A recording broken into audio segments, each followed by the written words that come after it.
الحمدللہ.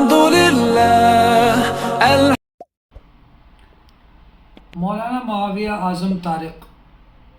مولانا معاویہ اعظم طارق یہ مولانا اعظم طارق شہید رحمہ اللہ کے فرزند ہیں اور ایک جانی پہچانی شخصیت ہیں. مولانا معاویہ اعظم طارق ایک کردار کا نام ہے اور ایک جید عالم دین ہے اور باعمل متقی عالم دین ہے. اور جنگ کے اندر ان کے جو کام ہے اس سے دشمن بھی جو ہے وہ ان کی تعریف کرنے پر مجبور ہوا ہے کہ انہوں نے اپنے دور میں جب یہ ایم پی اے رہے وہاں جنگ کے تو انہوں نے جو ترقیاتی کام کیے بلا تفریق. انہوں نے یہ نہیں دیکھا کہ یہ کس مسلک سے کس مذہب سے اس کا تعلق ہے اور بھرپور انداز سے انہوں نے وہاں پر ترقیاتی کام کیے اور لوگوں کے اندر ان کی مقبولیت بھی بڑھی اور لوگ ان کو چاہنے بھی لگے. لیکن یہ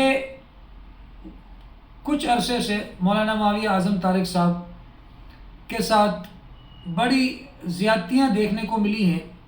پہلے تو الیکشن کے اندر یہ زیادتی دیکھنے کو ملی کہ انہیں الیکشن لڑنے نہیں دیا گیا، صرف اپنی انا اور ضد کی خاطر کہ جی ہم الیکشن لڑیں گے. بہرحال الیکشن لڑنے نہیں دیا گیا اور الیکشن جب ان کو لڑنے نہیں دیا گیا اور ان کی جگہ جو بھی لوگ الیکشن میں کھڑے ہوئے آپ لوگ جانتے ہیں ان کو، وہ بہرحال وہاں سے بری طرح سے ہار گئے. اس لیے کہ لوگ یہ جانتے تھے کہ مولانا معاویہ اعظم طارق کے ساتھ یہ زیادتی ہوئی ہے اور مولانا معاویہ اعظم کو زور زبردستی پر یہاں سے ہٹایا گیا ہے، حالانکہ وہ اس کے اہل بھی تھے اور میرٹ پر بالکل یہ بنتا بھی تھا ان کے لیے کہ وہ وہاں سے انتخاب لڑتے. محض یہ صرف ایک وہ بنایا گیا کہ جی یہ تنظیمی فیصلہ ہے اور اس کے لیے تنظیم نے اور شورا نے یہ فیصلہ کیا ہے کہ جی اس دفعہ یہ الیکشن نہیں لڑیں گے، حالانکہ یہ ان کی مقبولیت سے خائف ہو کر یہ فیصلہ کیا گیا تھا. دوسرا یہ کہ جب الیکشن بھی ہو گیا، ساری چیزیں ہو گئی اور ان کے خلاف کھلے عام جلسوں کے اندر ان کے خلاف جو ہے نا وہ باتیں کی گئی، وہ یہ سب کچھ دیکھتے رہے، برداشت کرتے رہے.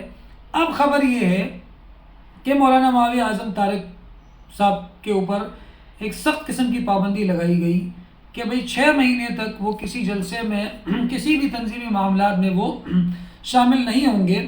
جب ان کو یہ فیصلہ سنایا گیا تو مولانا معاویہ اعظم نے یہ کہا کہ جی مجھے صرف کل جو شہداء ڈے ہے جہاں شہداء کے بچے آئیں گے اور وہ میرے انتظار بھی کر رہے ہیں اور میں ان کے انتظامات میں بھی رہا ہوں، تو کل کے دن کے لیے مجھے اجازت دے دیں، اس کے بعد آپ جو پابندی لگانا چاہیں میں اس کو تسلیم کر لوں گا.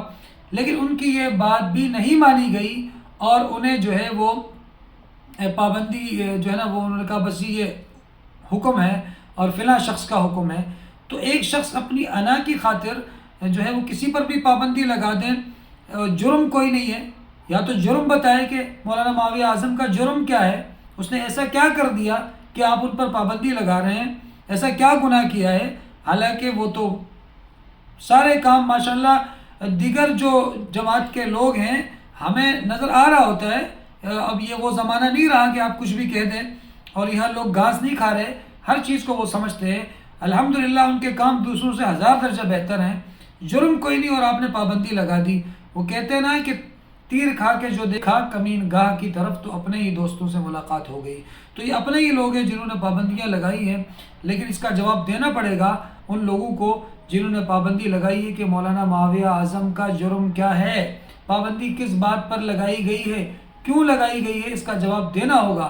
کیونکہ بہت سے لوگ جو ان کے چاہنے والے ہیں وہ یہ سوال کر رہے ہیں کہ مولانا معاویہ اعظم کا جرم کیا ہے. اللہ تعالی ہمیں حق سچ کا ساتھ دینے کی توفیق عطا فرمائے. السلام علیکم ورحمۃ اللہ.